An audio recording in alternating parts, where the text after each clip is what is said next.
រ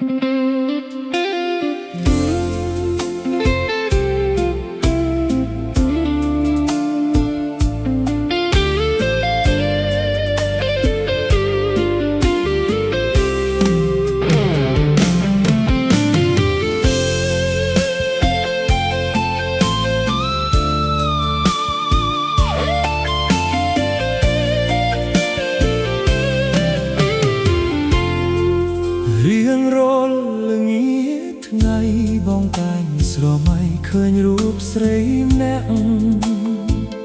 ចិត្តចាំឡើងជាក់នៅក្នុងរោងចក្រមិនដែលរំលងធ្វើការអើលឿនបងឃើញអូនតែងដើរត្រសងដួងចិត្តបងបងលួចស្នេហ៍ស្រីស្ងាត់ស្ងាត់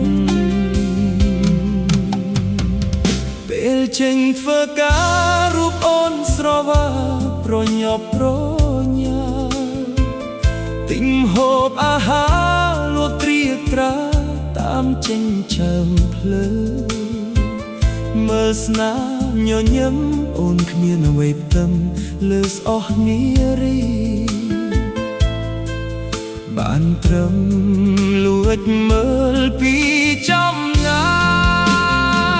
យកញ្ញាបុផាអោលឿងអើយមិនហ៊ានបៀចា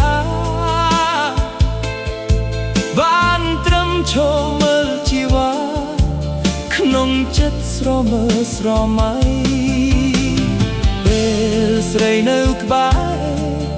ចិត្តអៀនមិនហ៊ានសាសងខ្លាចអូនដឹងខ្លួនខ្លាចអូនប្រកាយមិនព្រមទទួលស្នេហ៍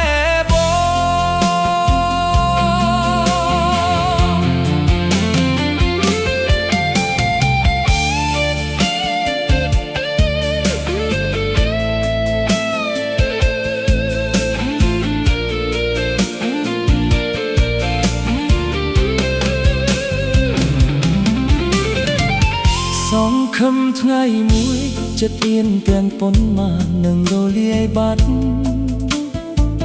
ហ៊ានដើរទៅក្បែរប្រាប់រឿងក្នុងចិត្តតែធ្លាប់លាក់ស្ងាត់ថាមានប្រុសអ្នកលំស្នេហ៍ស្រីស្រស់អើរឿងតាំងពីដំបូងបេះដូងស្ម័គ្រតែអូន